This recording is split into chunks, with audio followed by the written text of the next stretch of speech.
What's up mga kababayan? Diyos that matters here. Dito sa video natin ngayon ay ating panoorin si Kadado. Galit na di umano no, ang mga grupo ng FGF dito sa ginagawa ng bangag na administrasyon na ngayon sinapi na pa no, itong si VP Sara dahil sa di umanong pagtatangka na ginagawa niya sa presidenteng bangag. Naku naman po talaga. Nawika nga nila ang tunay na banta nga ang korupsyon at kabangagan na ginagawa ng administrasyon ngayon at hindi ang ating Vice Presidente no sapagkat ginagawa lamang ang tungkulin nito at pinoprotektahan lang niya ang kanyang rights na supilin ang mga ginagawang pang-iipit ng Quadcom no. Nawika nga ng nakararami na dapat niyang isabpina walang iba kundi si Natambaliza Bongit na magpahanggang ngayon wala pa ring kibo pagdating sa hair follicle test. Pero bago ang lahat mga kababayan huwag niyo po sa nakalimutang mag-like at subscribe para updated kayo sa mga uploads ko araw-araw. At yun na nga no mga kababayan, papayag po ba kayo na ganun na lamang ang kanilang gagawin? Nahahayaan na lang natin na sila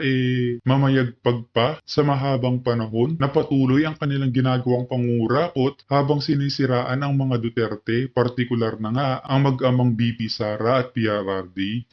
Mag-isip-isip po kayo mga kababayan kung kaya naman hindi ko na patatagalin pa, ito na ang buong video. Yung statement ni Inday, ano masama doon magalit yung tao? Gago kayo eh.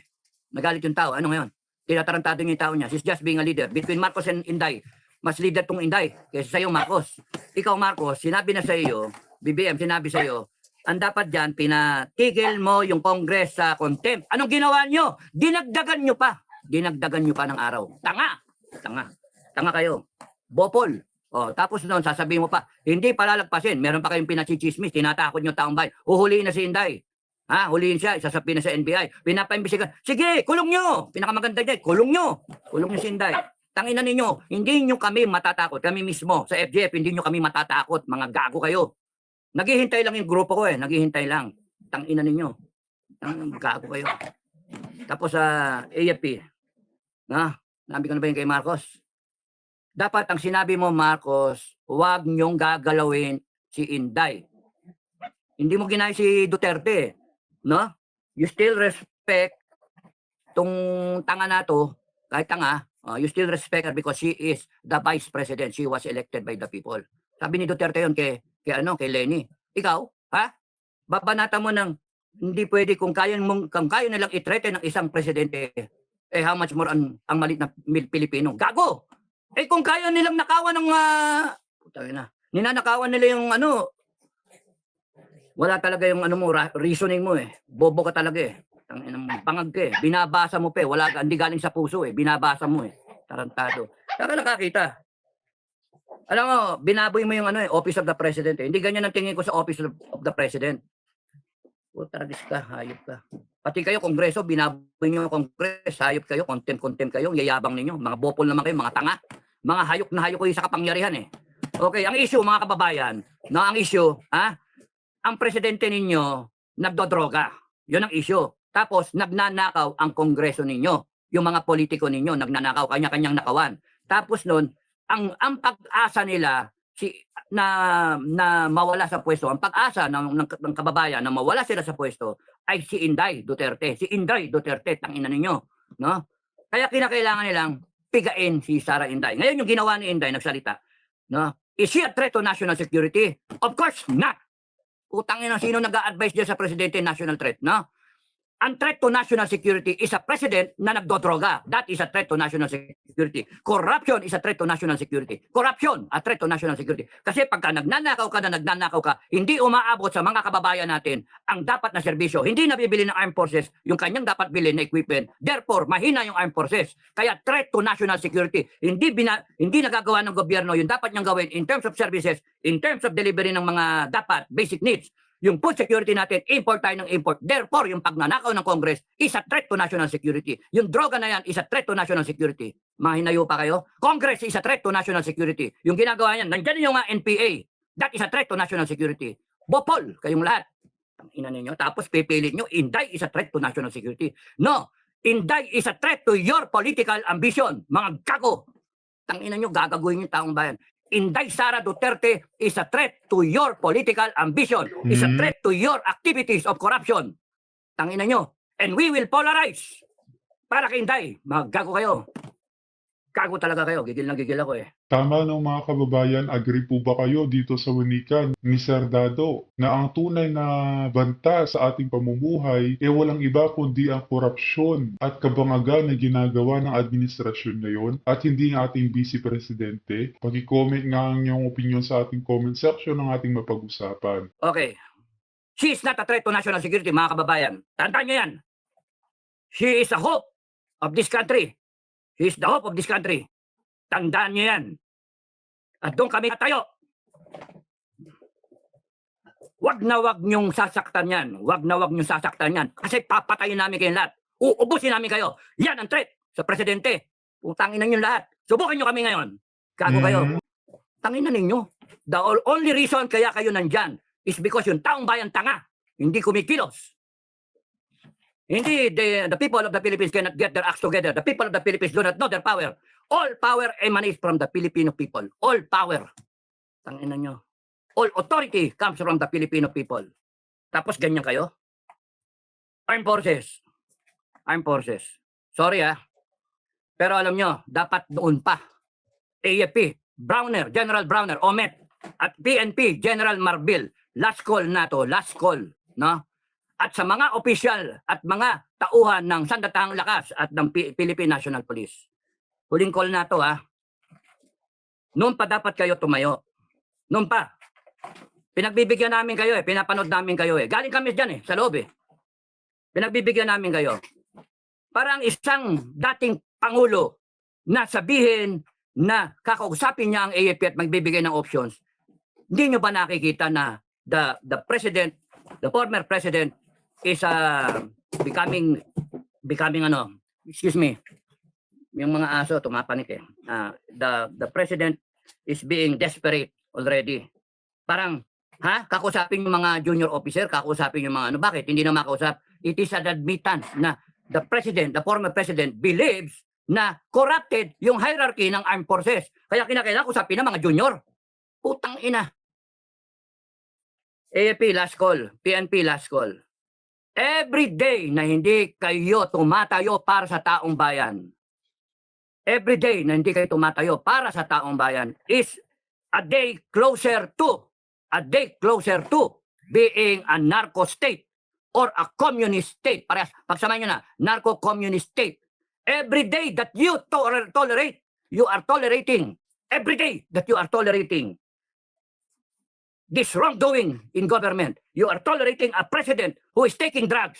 You are tolerating an addict president. You are tolerating a Congress na nagnanakaw, abusive of powers. You are tolerating. It means you are with them. You are not with the Filipino people. Kaya last call, armed forces. Makinig kayo sa akin. Nakaset up yung bansa natin para civil war. Kayong mga Pilipino, makinig kayo. Kayong mga madada ng mga Pilipino, makinig kayo. Putang ina, panay salita-salita, panay yabang Hindi nyo ba naisip na tayo magbabanggaan tayo lahat? Kaya AFP, PNP, pigilan nyo to. Pigilan nyo.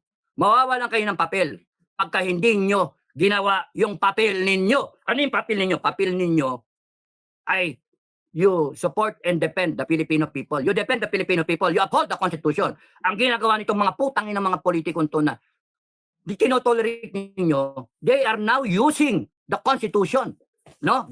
Binababo lang, ginagago kayo, ginagawa kayong tamukyo.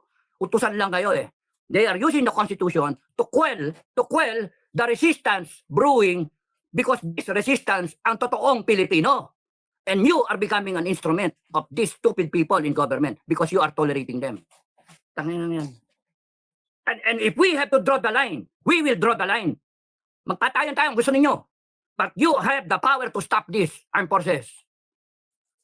Because hindi kami papayag na mawi tayo sa droga. Mawi tayo sa nakawan ng mga putangin ng mga congressman na yan. Hindi kami papayag. We are that close already. We are that close na mag-declare kami ng revolution. Putang ina ninyo, sabihin nyo, kami Babanatan nyo kami ng ano, ng rebellion. Putang ina ninyo lahat. People of the Philippines, we the sovereign Filipino people, konstitusyon, ito lang kayo sa ilalim. Sobra na kasi mga kababayan, na gusto nyo ba mangyari yon na ang mga pulpul na kongreso ang patuloy na yumayaman dahil sa mga pagnanakaw nila na dapat inakalaan para sa mga proyekto ng bawat probinsya o bayan? Aba, magising naman po kayo. Nilulugmok tayo sa kahirapan ng mga ito. Huwag nyo kaming gaguhin, huwag nyo kaming gabitan ng konstitusyon, tangina ninyo. Kami may-ari ng konstitusyon. Kami ang nagpapatupad ng konstitusyon.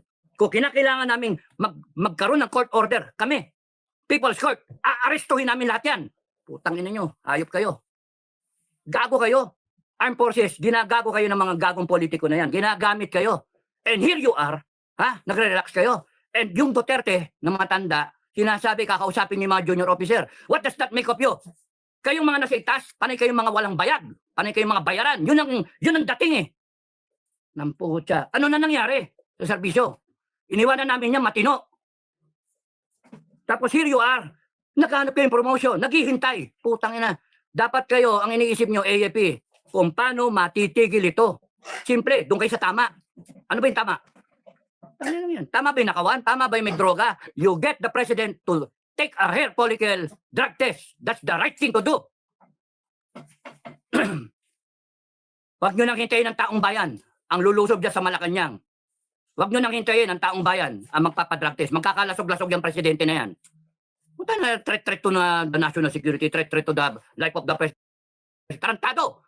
The president is the threat to the future of this country. Putang ina nyo, hayop kayo. Ginagago nyo Pilipino. Nasaan na yung pera?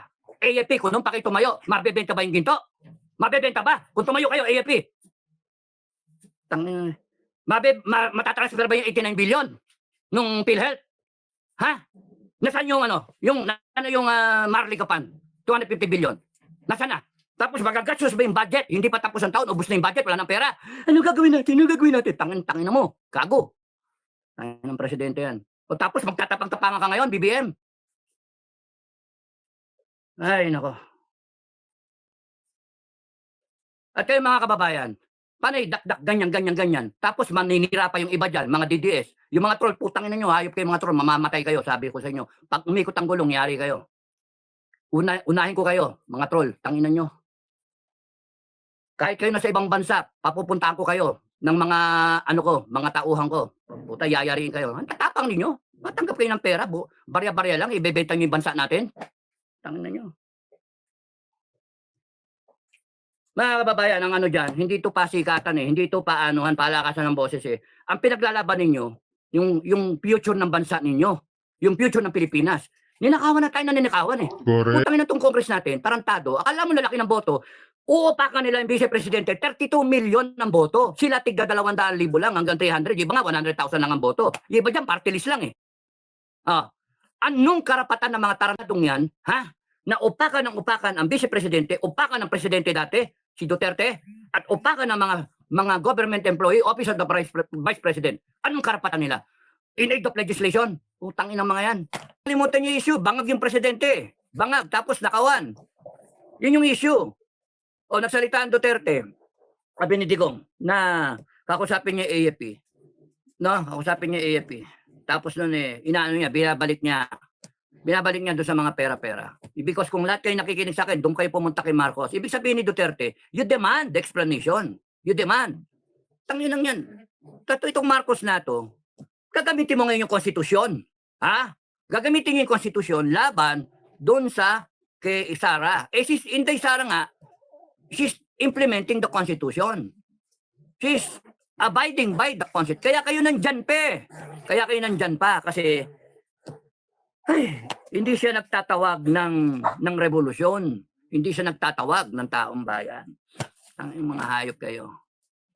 Sinabi ko again, Marcos and everyone na connected with Marcos, kaya kayo nandyan, kasi ang mga Duterte, whether they are hesitant or not, ay hindi pa tumatawag ng talagang totoong tao, people power. Wala, minadinig ba kayo?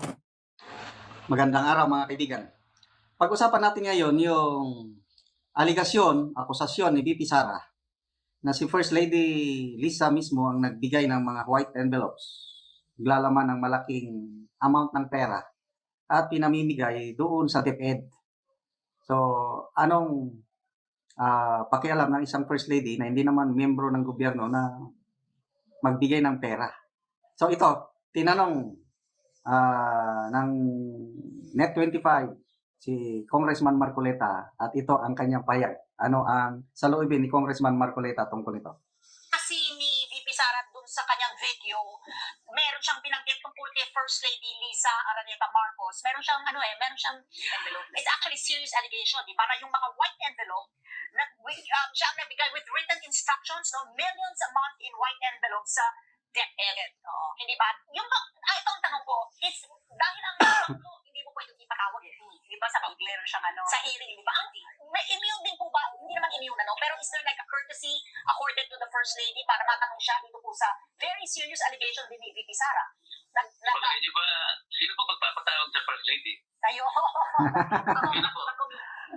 Ayun, ang ganda yung sagot ni Congressman Marcoleta. Sinong matapang na kongresista ang magpapatawag sa First Lady sa Kamara? Meron ba? So, very obvious ang answer, di ba? Kahit napakaseryoso yung aligasyon ng VP Sara, ay wala lang, kibit balikat na lang yun. Pasok Correct. dito, lalabas doon, wala nang mangyari. Di ba? Ganon ang nangyayari ngayon. Kailan, kung gustuhin nila, yun lang ang papatawag. Kung sino yung kayang-kaya nilang patawag, ang Vice Presidente lang ang pinapatawag. Paano ipapatawag? Boss nga yan ng mga pulpul na kongreso eh. Di ba mga kababayan? Tandaan nyo, si BP Sara na mismo nagsabi na ang boss nila Franz Castro at Risa Hontiveros dalawa, na di umano isang lalaki at isang babae, na walang iba kundi sina Tambalos Romualdez at itong si Liza Butod, no? Isa, no? Sino po? Kayo po. Si Congressman Marcoleta. Alam niyo naman ang sagot eh. Di ba very serious kasi yung allegation niya, no? Ni VP Sara against the First Lady. Hindi ba? Dahil ang pinag-uusapan If nila you kanya take that seriously, di ba dapat ipatawag din Yes. yung First Lady? Parang maliwanagan, di ba? Ayan, kung seryosohin lang sana, kung patas lang ba? Totoo ba kasi inaakusahan itong VP Sara na namumudpod ng envelopes. Yan, Gloria Mercado at iba pa, namimigay daw ng pera nakalagay sa envelope sa mga opisyalis ng DepEd. Kaya, Romes, back si VP Sara, ang First Lady ang namimigay. Millions. So kung patas, ideally, patawag din sana. Yun ang sinasabi ni Congressman Marcoleta. Kailan, sino ang matapang na kongresista na magpatawag sa First Lady? Maliwanagan talaga yung issue, di ba? Because the Vice President is saying it was the First Lady who actually called her. May video siya, hindi ba? Na pinagkakasabi. Tatawagin ba siya? Di ba tatawag ba siya? Pero ideally, oo, di ba? Kung gusto ng kaliwanagan. Yung katibinan ng May video nga, kasi yung instruction ni First Lady kay VP Sara kung anong gagawin, naka-video. Hawak. Baka ito na yung sinasabi ni VP Sara na video na ipapakita niya. Naka-video eh. Maaari. Ang ganda sana kung mapatawag din, Anika lang. Huwag na tayong umasa. Dahil walang mangahas na magpapatawag sa First Lady sa Kamara. May nabanggit si Congressman Marcoleta, yung mga revelation din ni Katibinan. May nagpatawag ba? Wala rin, pakinggan natin. marami niyang expose sa social media. Pinatawag po ba siya? Okay, go. Yan po yung nangyayari sa atin ngayon. Kaya sinasabi ko sa inyo kanina, hindi ko alam yung bigat na dinaramdam ng pangalawang Pangulo. Pero tao lamang siya. So yan, sa naunang parte nitong interview, tinanong si Congressman Marcoleta kung grounds for impeachment ba yung mga death threat at iba pa. Nako, talagang awang-awa na si Congressman Marcoleta sa ating VP. Pakinggan natin yung portion ng interview na yun. Correct.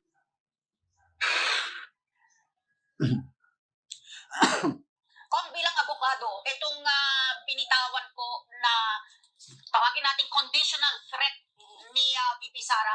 Number 1, meron po bang nilabag na batas? Actionable po ba? Number 2, maaari po ba siyang, yan po ba ay ground for impeachment? Number 3, is it a ground for disbarment?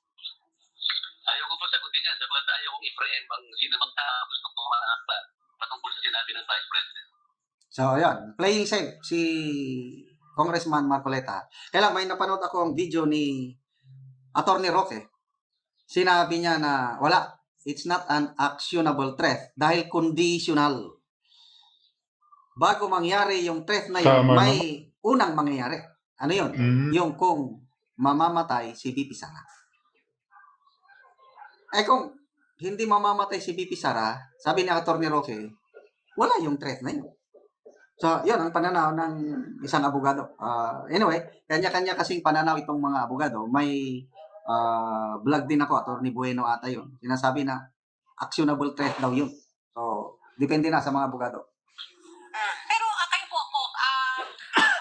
is it kumbaga justifiable ba yung mga naging action po ni VP Sara? Pwede ba nating kanina you said very emotional lang, talagang hindi natin alam. Pwede ba natin lang i-charge to her being very emotional? Wala po. Kayo po, no? Ano po sa tingin po ninyo ang magiging na niya? Kumbaga, what would be her play? Or ano po ang magiging niya, laban po niya dito po sa mga nangyayari over the weekend?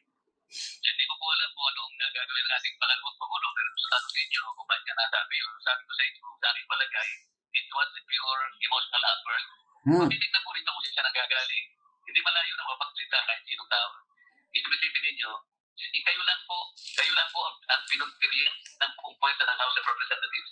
Sa dami po ng mga ehensya na nabigyan din ng audit observation mo, ano naman po ang pinaka-spectacular kung bakit po ang napili nilang singin ay yung opisina ng Vice President at ay yung opisina nung nagsilbi siya na Secretary Tama. of Education. Hindi po ba malinaw na malinaw? Na-expect po siya. Kung tutuusin mo, siya ay kumandidato at nanalo sa ilalim ng tandem ng Unity.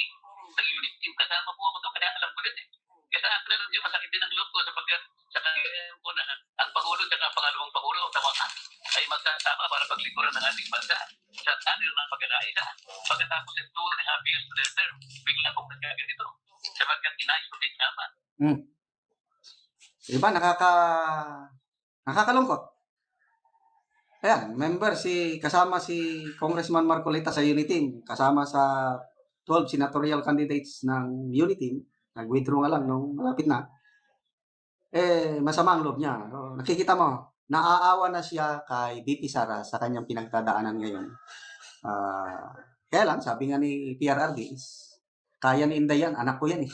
Ang opisina ng Vice President. Bakit po gano'n? Tatangay na.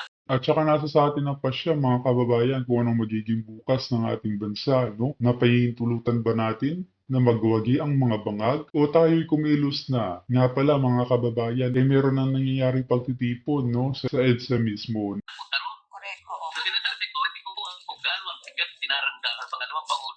Pero masasabi ko sa inyo, nalalaman po kung saan siya nagagaling.